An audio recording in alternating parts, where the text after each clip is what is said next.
Hello, everybody, and welcome back to the Cold Hard Truth NFL podcast. I'm your host, Anish Gupta. And I'm Srikar. And whoa, 2 weeks in a row. So I guess, we're back. Um, not really much to talk about in terms of a day-to-day perspective from last week. But hey, training camp is starting, and that's always a good sign. Again, we are 5 weeks away from, getting some real football in there. 50 days, ballpark, I guess, from like the start of kickoff. So we're less than 50 days away from kickoff. So, hey, time's ticking. I'm excited. Um, I guess, we're just going to jump right into it. Again, training camp is starting. I believe a few teams have already started. The Bills and the Raiders have had their rookies show up on July 18th. And then starting the 21st, we're going to have actual rookies and vets all come together for NFL training camp. So I'm going to pass it over to you, Shrikar. What are you most excited for in regards to training camp? Whether it's like any team in particular or anything specific about a team, floor is yours. I think I'm not interested in like one specific thing. It's kind of like a bunch of things. First off, I'm intrigued to see how like the coaches are going to manage contact in camps, because obviously that's kind of a talking point when we come to training camp. How much contact is going to be there? How much do you want to risk it? How much do you want to condition? So I think that's something that's interesting. How much are we going to see from household names in preseason? I mean, what are we going to see in camp? As a Niner fan myself, I guess this would probably be the thing that I'm most excited for. But I'm excited to see Trey Lance, obviously. Like, Shocker. Whoa. yeah, I mean, it was going to be. Whoa. It was so obvious. You had to know.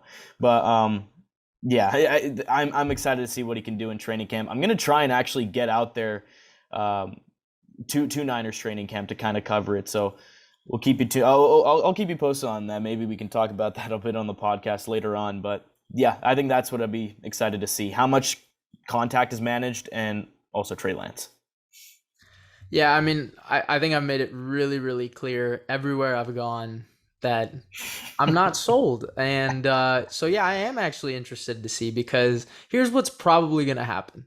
Trey Lance is going to make a few really cool throws, and everybody, as they said last year, was, oh my God, he's figuring things out. He looks like an absolute ace. He's going to be so great.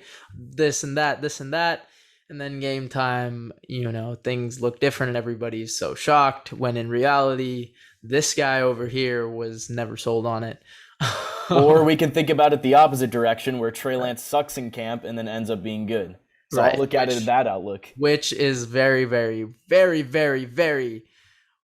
less likely. But in terms of what I'm excited for, one thing I guess I'm really excited. Obviously, I'm excited for the Panthers QB room, because I want Baker to, I want to see how Baker looks after the shoulder surgery. I want to see if we're getting the guy that, I believed in for a really long time. Or are we going to get a guy that has problems and loses to Sam Darnold? Because that would really stain his chances of, making it in this league, which it's so weird for me to say, because this is a guy that was just 1 year removed again from a crazy playoff run. So that's what I'm really excited to see.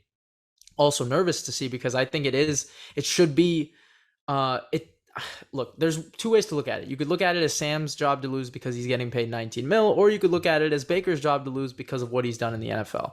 So I think that's going to be really interesting to see. And now, you guys always know I have Carson Wentz's team always on radar. Now I've got another team on my radar just to really dive into, and that's going to be the Panthers this year, right? So the Panthers, the Commanders, and of course about the Browns. Everyone can say, oh, are you watching about Deshaun Watson? Well, of course, everybody is, but I'm more interested to see how our CB room is going to work. I talked with one of my good friends who's kind of in the insider for reporting over there. His name is Brad Stainbrook. Go give him a follow on his Twitter and Instagram. But it's Browns by Brad, by the way. And he kind of said that Emerson is getting reps at outside corner when I thought he would be getting reps at nickel, and they're putting Greg Newsome at nickel corner when he got reps as an outside corner, and he played really well in his rookie year. So that, I know that's really like a small thing, but that's one thing I'm excited for. And then the final thing, I know there's going to be a final thing. It's the Vikings. How is Kevin O'Connell going to utilize this new offense? Because the Vikings they were an offensively driven roster, but they weren't an offensively driven scheme. It wasn't like an offensively driven team. So yeah, team not scheme. So now I want to see how, an offensive head coach is going to control training camp, because the head coach always tends to lean on his side of the ball during training camp and really emphasize that side more. So, how will this Vikings offense kind of look with, they've always had the talent. Now it's, can the kind of playbook and the scheme really fit that talent that's there, because that's a huge impact on, all this personnel. And I think people underestimate that. And again, I think I've kind of said it. I'm a big believer in Kevin O'Connell. So that's what I'm excited for. For sure. All three are definitely valid. Yeah, I'm actually interested in the Vikings as well. Are we going to see a big drastic change within this offense? Because obviously that Zimmer offense was, it was pretty stoic for the most part. Okay, we argued about this. It's not Zimmer's offense. It was the fact that they were a Clint Kubiak. Yes, there you go. Thank you. I said Kubiak before, and I think I accidentally said Gary. Yeah, you said Gary, and I was like, dude, you're like 3 years behind. But yeah, I think we'll go back to the QB battles. I said this last episode. You should put me on the record. Darnold's not winning that job, man. I just don't think it's jinx it, man. Don't do this to me. Nothing's guaranteed anymore. You know what? If Darnold wins that job, I could just sit back and laugh. That would actually be hilarious to me. But if Darnold wins the job, I'm muting Jack. Oh my God! I didn't even think about Jack. That'd be so bad for you, buddy. I'm muting Jack if Darnold wins the job. Yeah, but this is gonna be football season's finally here. Just the start of training camp. We're ringing in everything, and we are really, really close to seeing exhibition games again. So very excited. Absolutely. And you know what? No matter what your team's trajectory is going into the season, NFL games are just a vibe to watch. No matter what team you're rooting for, no matter what the trajectory looks like, it's just fun to watch your favorite team on Sundays. I think we can all agree. I'm talking to you, Bears fans, Lions fans, Jags fans, Texans fans. Because I was there. I was once there with you, okay? So I know what it's like. And hey, if Deshaun's out for a long time, I could be in that same boat. So hey, I'm with you there. But we're gonna kind of switch it up. I kind of wanted to throw this topic earlier, but I guess we're bringing it up now. It's a little bit different from a hot take, just because I think this is like something that just people wouldn't think of, but you just believe in it. So most unpopular opinion on the 2022 season, something that just people are writing off, but you stand by it. And obviously, if you were to say it in a public setting full of NFL fans, they would look at you like you were crazy. So Srikar, floor is yours. Go ahead. My most unpopular opinion for this season is that I think the New England Patriots will be picking inside the top 10 for the first time since 2008. I think they're going to be bad. Wow. I'll say this first. I think Mac Jones is going to be an NFL quarterback for a long time. I don't know if it's going to be a good or a bad one. I think he'll be a quarterback for a long time. He's a game manager. Oh, wow. Okay. And he's a game manager. I don't mean to say it as an insult. It's what he is. He'll manage games. That's why he's going to be here for a long time. But the weapons don't scare me. The offensive line, it's good, but they lost Shaq Mason. On defense, they lose J.C. Jackson, Devin McCourty, he's another year older. Cal Van Noy is gone.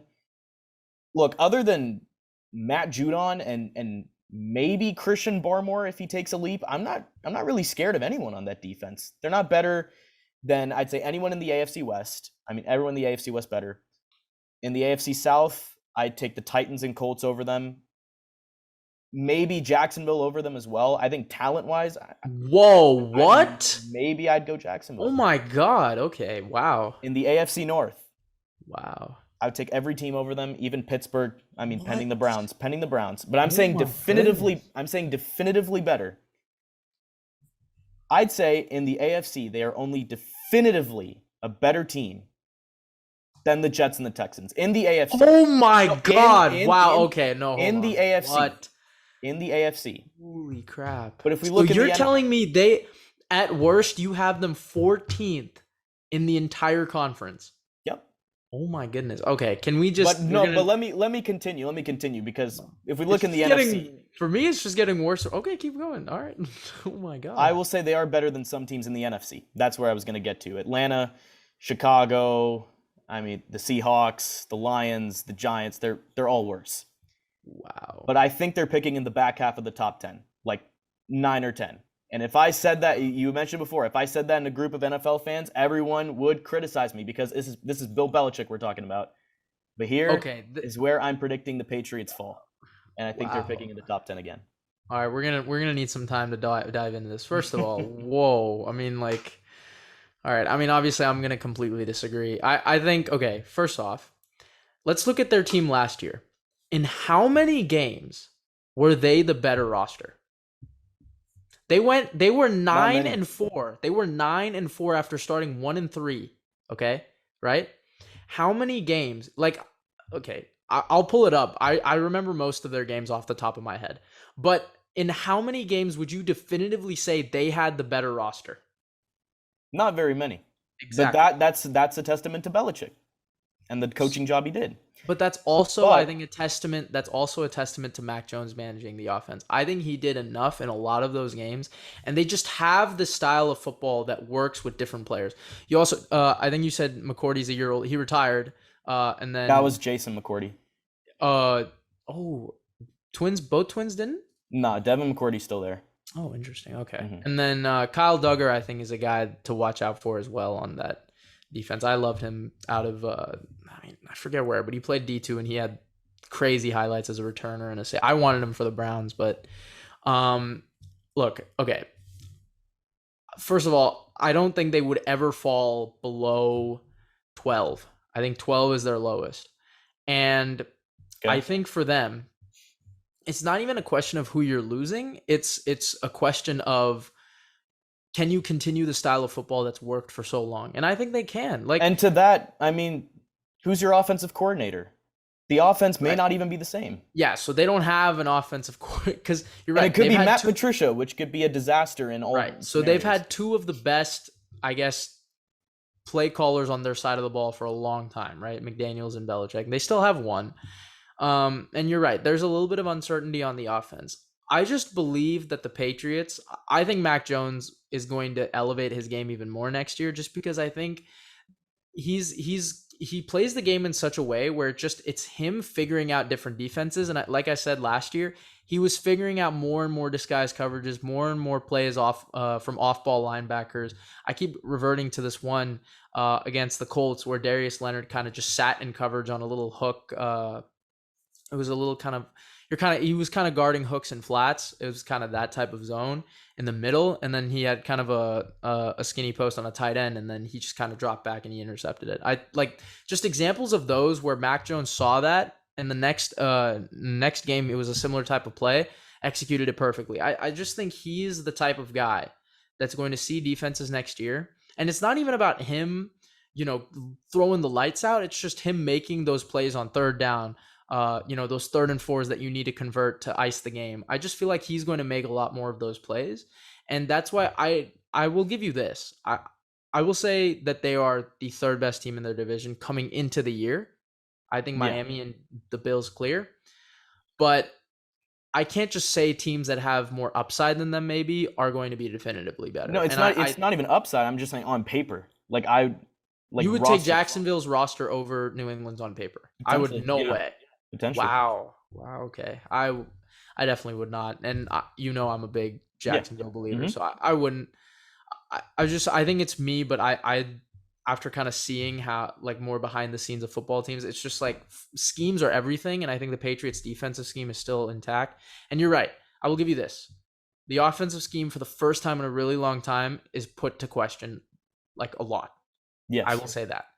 I will also say that they have a homegrown kind of staff and people kind of already know it. So there's also that. But I think you're reaching a little bit. I will say that. I think I'll end it there, but I think you're reaching a little bit on that. I trust the Patriots system, and I think at worst they go 7-10. At worst. At worst? Yeah, at worst. Definitely at worst. I don't see them dropping below 7.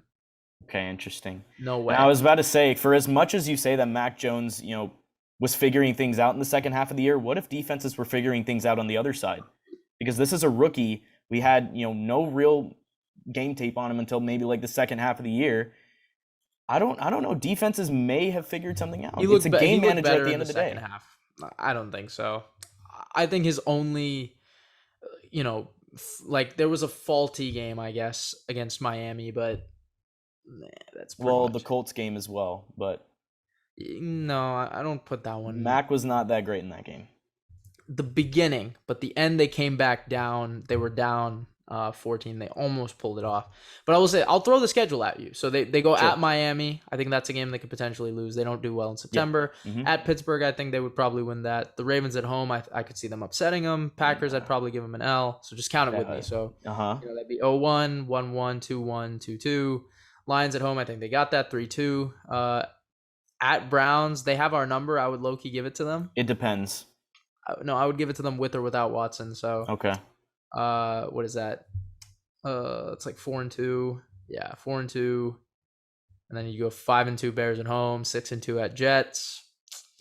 Colts at home, 6-3. You gonna go Colts? Jets at home, 7-3. At Vikings, 7-4. Bills at home. I'll give them that one, 8-4. At Cards, 8-5. At Raiders, maybe 8-6. Bengals at home, I think they upset 9-6. Dolphins at home, 10-6, and then at Bills, 10-7. I think that's fair. See, okay, but I think on some of those games, especially the ones against like contenders, I think we're gonna flip flop. So exactly right. That's so why. That's 10, what makes it. But that's why I'm saying 10-7 to 7-10. I think that's their range. Like that's for. But me. I could see them also losing games they should win. It's just I think that's what it comes down to. Okay. All right. Well, we'll see. I mean, let us know in the comments. That's a really bold. I think that's probably I did not expect that out of you. I thought it was gonna be like the Pats finish like third in their division or something. No, like, it's very unpopular. That's a good one. So I'm gonna shift it over to the NFC side, and I kind of talked about this earlier, but yeah, I think this is also something that I've thrown out on our TikTok. I've thrown out a little bit, with friends around me. I got the Cowboys having a losing season, 8-9. And every Cowboys fan is going to ridicule me for that. A lot of NFL fans have said, you don't know football, you don't know this, you don't know that. I've had it all. But I genuinely think this is just a team that always underperforms. And I actually think this would be better for them because Mike McCarthy would definitely get fired if they go 8-9. Like, no way they don't. No way they keep him if they go 8-9 with the roster and the talent that they had, especially after going 12-5 last year. There is absolutely no way. So I actually think that would benefit them in the long run. But I'll also say this. I've said it a million times. In their division, they're the only team that got worse. They are the only team that got worse. And by a decent amount. They lost really key pieces. Amari Cooper, Randy Gregory. I mean, those guys are key pieces to both sides of the ball that really, really helped. And I just feel like there are going to be games, again, that Dallas is going to be heavily favored in, and they don't win him, and then they're going to falter a little bit. And people are going to be like, oh my God, it's Mike McCarthy's fault. And they're going to, they're going to slip and slide. They're going to be like 8-7 going into the final 2 weeks of the year and then lose the final two. And then everyone's going to be like, Cowboys thing. So that's what I know it's very unpopular. And I mean, if you want me to throw it out there, I can give you the X's and O's about football. I mean, again, Michael Gallup, how's he going to do after the ACL, right? They lose Cedric Wilson, who was a great ace to have. He was a Swiss Army knife. Tough loss there, right? I mean, is Noah Brown really going to fill that void?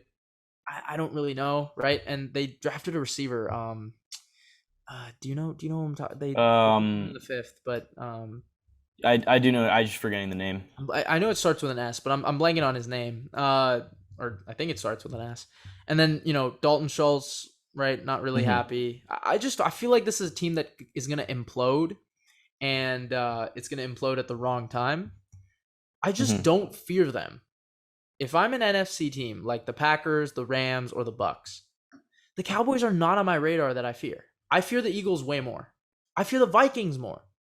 I fear the Niners more. I just don't. The Cowboys are not on my radar. Interesting. So the receiver you're looking for is Jalen Tolbert. Tennessee? Was it the Tennessee kid? Yeah, I think so. Yeah. And then they also have James Washington on their roster, so that's how their depth chart's stacking up now. So earlier, I don't know how long ago it was, but we were kind of having a debate on the Eagles and Cowboys, who was going to win that division. I said Cowboys at first. I was banking on QB play, but I'm growing less and less confident. I'm still sticking with it. I think the Cowboys are going to do it. Less confident, but I'll stick with it. Okay. I just don't know what this team is. I have no idea, which is why I bank so much on Dak to shoulder the load and throw his way out. And now with less receivers, it gets a little harder. So I don't know if you mentioned they don't have Randy Gregory anymore. I don't think it's as big of a loss, but I mean, it's with the amount of pressures he got, it's pretty substantial. This team is going to be interesting. Can Mike McCarthy do it in the regular season? Sure. I mean, he can. I think my main concern would be the playoffs, but I don't know. The Eagles got better. Commanders got better. I agree with you all there. The Giants got better. Cowboys got worse. I agree with you there. Yeah. But will I move off? There's no way. There's absolutely no way. I will put it in writing that they go 6-0 in the division again. No way. There is no way that happens. Yeah, they won't. I agree with that. Absolutely not. Like I agree with that, but I don't think I'm gonna move off of my take because if I'm looking at QBs, I still think Dak can get them to a respectable record. Will it be one that wins the division? It depends what the record is, but I still think he can do it. So I'll stick with it. I'm going to slightly disagree here, but who knows? By the time the season starts, I might have completely moved off of the take. Yeah, so I will throw this out there. As a starter, Dak has never had a losing season. I'll throw that out there. That's that perfect stat. Yeah, there you go. A lot of people don't actually know. And in fact, I just did that in my head because I remembered. Because Anish remembers everything. So yeah, Dak has never had a losing season as a starter. Mm-hmm. He went 8-8 in 2019. I believe that is his worst. I mean, unless you want to count 2020 when he went 1-4. But hey, I mean, that's what makes the take bold. We could throw that in there. But yeah, I just think you're putting all we discussed all those weeks ago. I think you're putting all your eggs in the wrong basket. But Cowboys fans, they ride with number 4. So hey, I think they go 8-9, and I think they in the end fire Mike McCarthy. That is just an unpopular opinion of mine. I could add on to that and say that the Commanders will usurp him in the division. So that's kind of part of that Cowboys take. But again, I'm usually the guy that's always positive about players and teams, but just this is one that I'm not sold on. And even if the Cowboys do make the playoffs, first round exit, Mike is gone. I mean, they are going to try hard to get Sean Payton there. I'm with you there. You there. Yep. Because especially it kind of depends how they lose it. Because I mean, coaching decisions, they're just really undisciplined last year. But hey, man, another first round exit doesn't look good, especially for Dallas. This is Jerry Jones we're talking about. Yep, not really looking like that. Mm-hmm. All right, well. Speaking of the Niners and kind of staying on the NFC side, I know Srikar is excited to see Trey Lance in camp. And now the reason that is, I was actually talking to a few Niner fans today. Jimmy G was given, permission to seek a trade. And, we're going to kind of give our reactions and thoughts. So I'll kind of start because, I'll let you have the little longer spill. I mean, I think it's well known. I'm the Jimmy G supporter here. I'm one of the few. Really one of the few. He's one of the players that I will always defend. And here's what I think. I think this move tells us everything we need to know about Niners camp. It's Trey Lance will get the first team reps. Yeah. That is what I first wanted to know because he's not going to be able to throw till mid-August, I think, or early mid-August, right? I think that was the report.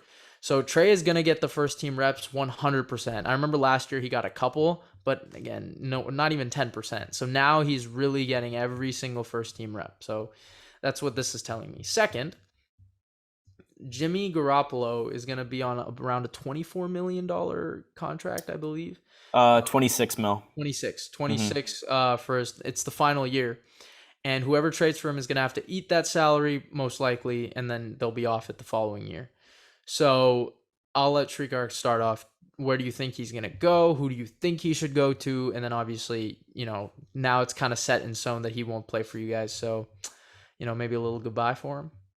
I said my goodbye during the NFC Championship. I'm not doing that all over again. Oh my God. But I will say this. I think whoever trades for Jimmy is definitely going to ask the Niners to eat some of that salary because 26 mil is a lot. And the options are very thin. They know they're trading him. They're gonna ask for it. So salary is a big thing to keep in mind here. The Niners could also outright release him. They just gave him permission to seek a trade, but they could also release him, get that 26 mil off the books. You have more cap space. There's still a lot of talent available in free agency even now. So if they want to make a move, and go ahead and sign some players. So you can wait. I didn't know. I thought they would eat If some they of it. No, if they cut, I think there is like some dead money involved, Yeah, but if they so cut that's him, that 26 mil is definitely going to be off the books. I don't think the dead money is that big. okay. So that's definitely an option on the table. If he were to get traded, I've kind of been brainstorming some teams, and one team I'll throw out there is the New York Giants. Because look, what are the expectations for the Giants in year one of this Joe Shane, Brian Dable era? Coming over from Buffalo, those guys probably want to keep on winning as soon as possible, but I don't think they're going to be, they're also not going to be unrealistic. With Daniel Jones at the helm, the Giants, they're probably a 7-win team at best this season, even, if there is the possibility they can, win 8 and overachieve. Look, Jimmy's not an MVP caliber quarterback, but he has been to the Final Four in 2 of the last 3 seasons. It's not nothing, right? So if the Giants want to be competitive this season, at least somewhat, because if you look at the division, they could compete. Then adding a player like Jimmy, I think it could be a good idea. You have Tyrod there as the failsafe, but with Jimmy's experience, I think you could potentially take a shot there. So I like the Giants as a team here. Man, I completely forgot about Tyrod. I think Tyrod closes that case because for the Giants, right?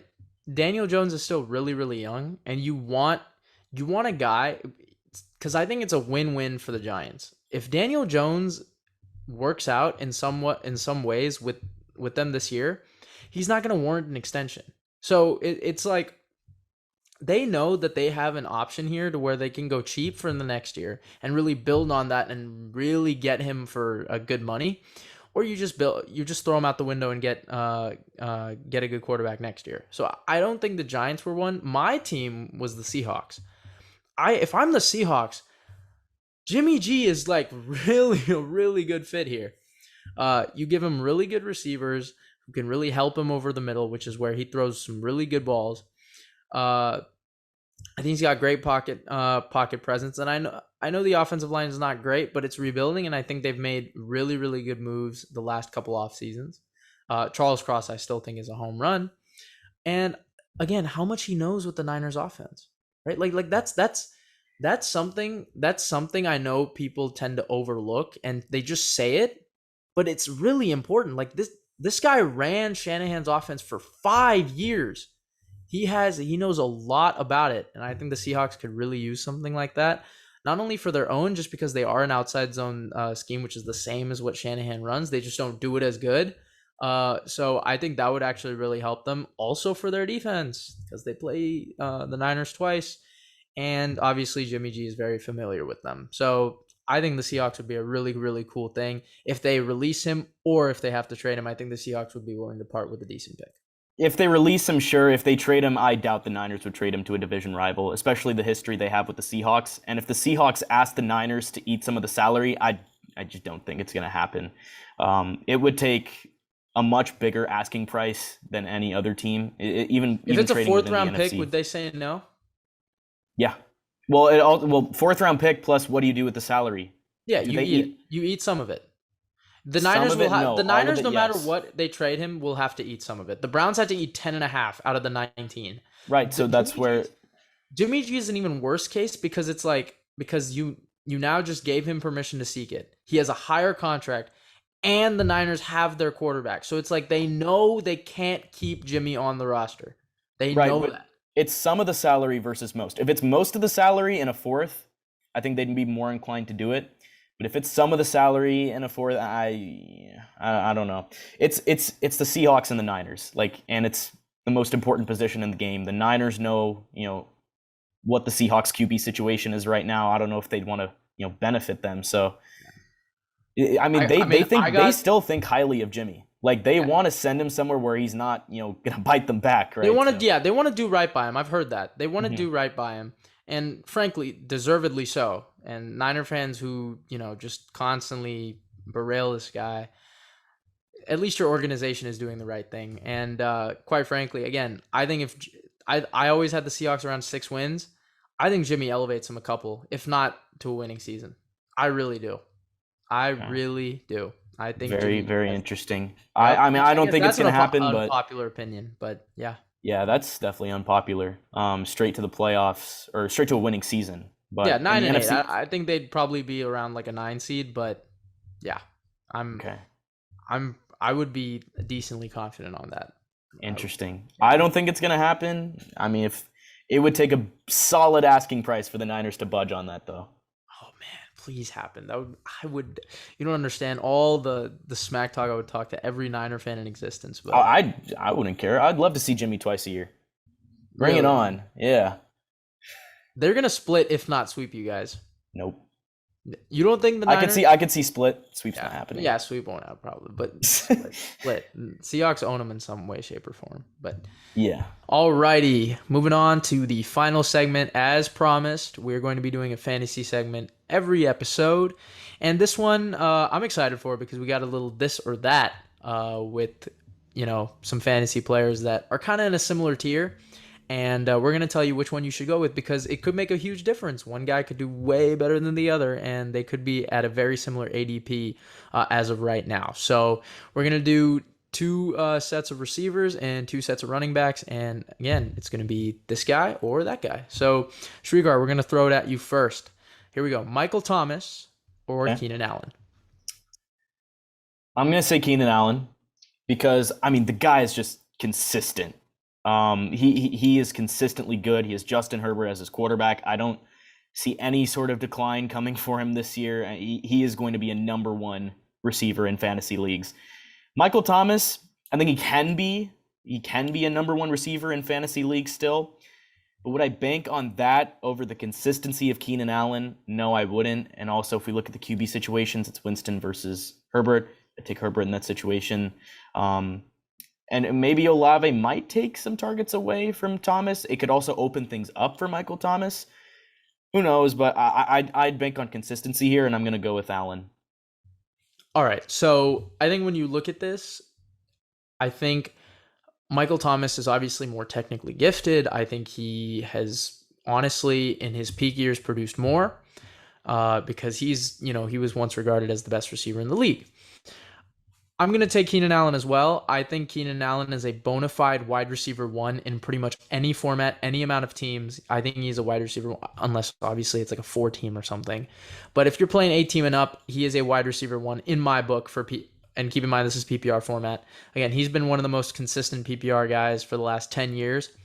So I think I'm going to go Keenan Allen as well. I think Michael Thomas is very volatile in the sense that Jameis Winston he's just not a guy that's going to throw for 400 yards a lot. Like you kind of saw the blueprint the Saints were running to begin the year last year, right? Which is what got them to that 5-2 start. It was a lot of running the ball, playing some really good defense, and receivers weren't really making the type of impact that you would expect them to have. Now, that being said, none of the receivers were even close to the level and production of Michael Thomas. So, maybe with a guy like that who is a downfield threat, but also a guy that you can throw it short to, maybe that opens up the offense a lot more, especially with no Alvin Kamara. You also got to factor that in because I think they will suspend him. I think he's suspended 6 games. 6 games. So that's going to really matter. So I think that you also have to consider that. I think that's what made it a lot closer for me, and that's why I kind of threw it out there. But I just think for the full year, I think Keenan Allen is just one of those guys where it's like kind of a set it and forget it, right? You can put him at receiver one. You can put him as your flex if you have some guys that you just think is going to be better. But Michael Thomas just has a lot more of that bust potential in some weeks, which I think could really, really do you dirty on some important weeks that you need, which is why I think Keenan Allen is the way to go. Mm-hmm. Yep. All right, we're going to go next here. Now, this one is going to be, it's really interesting. I think I chose these two players because I think they're going to be very available at the end of the first round, early second, if not early second. But I think they will be available in the first round. And it's who would you take? Najee Harris or Joe Mixon? I'll let you start. Very, very tough decision. I'm slightly leaning towards Najee right now.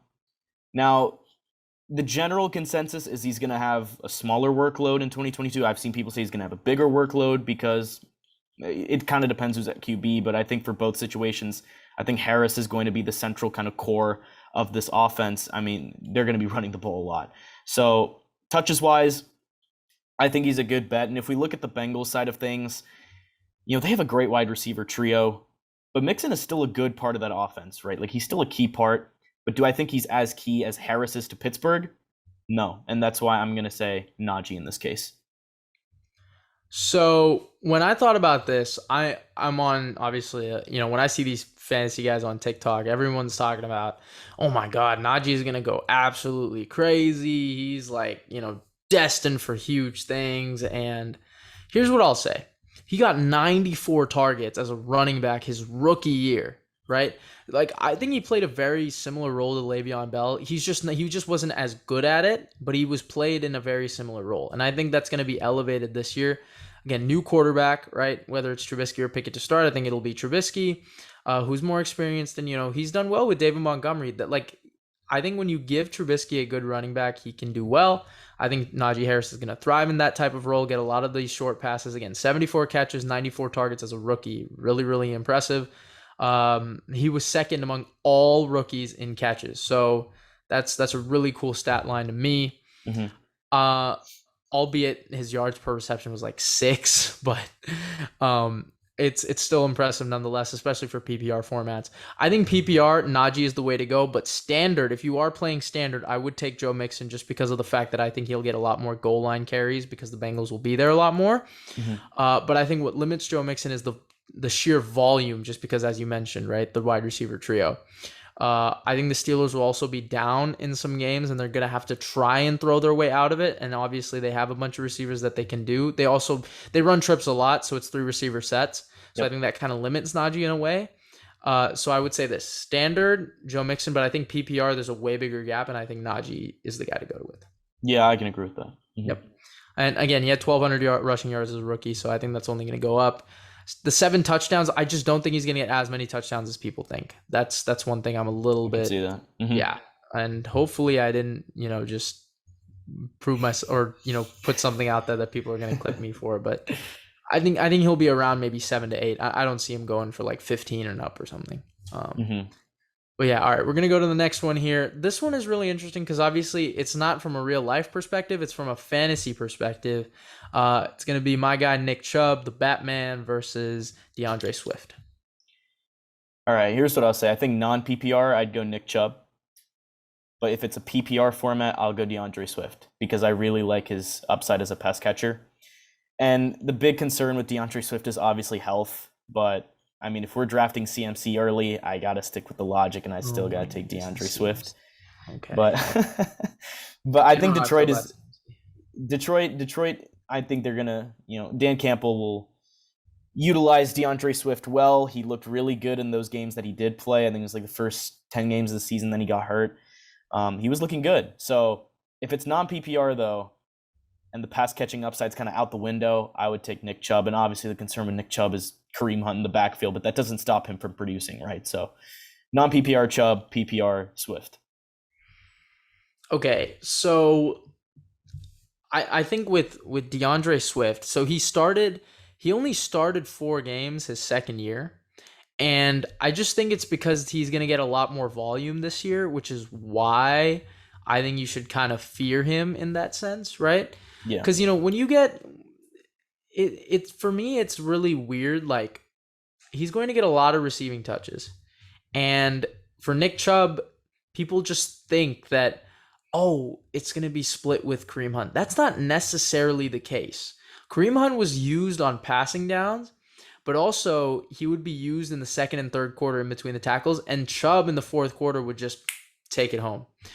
I think Chubb is going to be the more consistent option, which is why I think you got to go with him in PPR or standard. But I will say this: if you are looking for a potential league winner and you don't go, like, let's say you go wide receiver heavy, right, to start your draft, and you're looking for that floor guy that's just safe, right?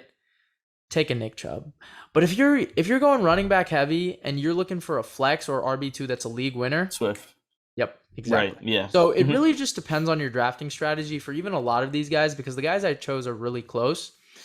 But I think for, again, like standard, I think Nick Chubb is the better bet just because he's going to get his rushing yards.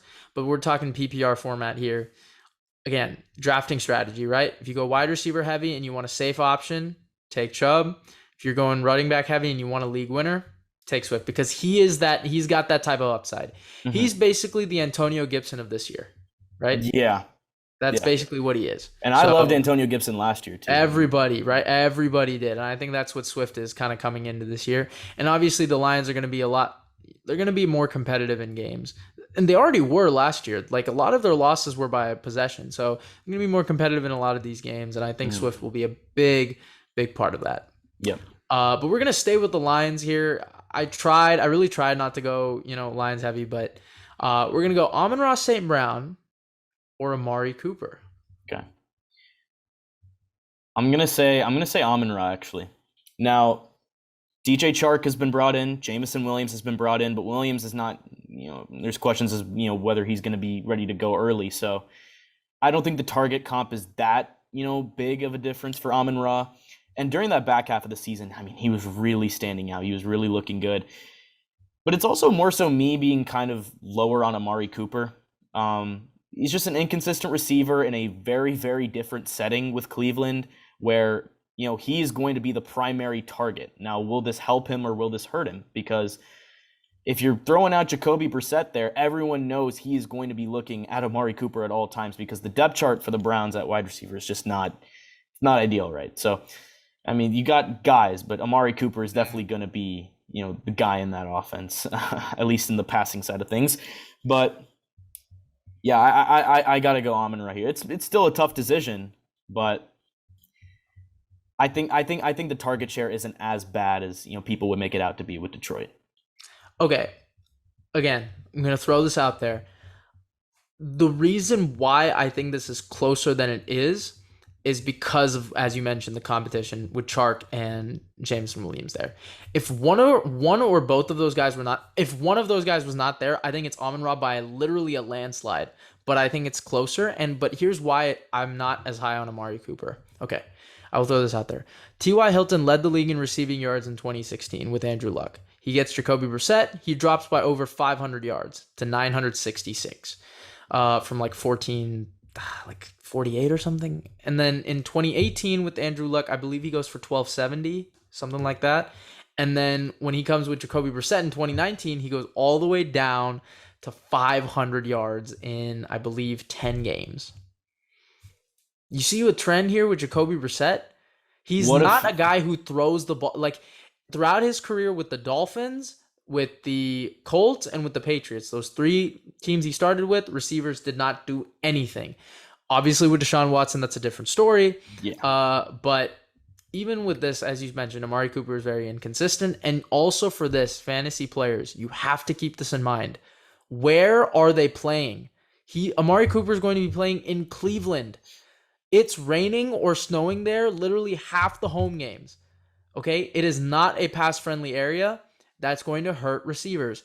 Look at past years. It hurts every receiver in Cleveland, except, again, Josh Gordon was a pretty fluky year. But aside from that, receivers don't thrive in Cleveland because of the weather. It's just a fact. And where is Amon-Ra playing in? A dome. So it's going to help him a lot more, right? It's going to be a lot easier to catch those passes in later weeks. And again, Amari Cooper has struggled in the cold. Just look at, multiple games. This is just a clear example of why volume does not always equal production. And though Amari Cooper, as you mentioned, is the clear-cut number one target in Cleveland, that is not going to almost always equal production. And it's a clear answer there.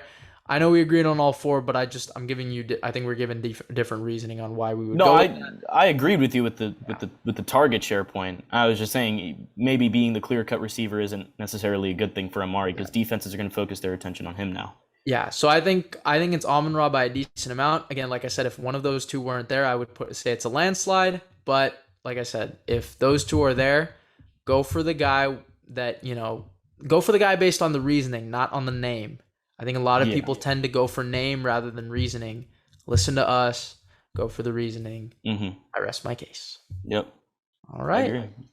Well, that was it for our fantasy segment. I really enjoyed that. I think we might do more this or that's in the future. Actually, I'll maybe make this into a clip and then you guys throw us some names in the comments of who you guys want us to compare because, hey, drafts are coming up. I got mine coming up in a couple weeks. I'm excited for that. So, again, let us know in the comments. But with that being said, This has been the Cold Hard Truth NFL podcast. Thank you guys so much for watching, and we will see you guys next time.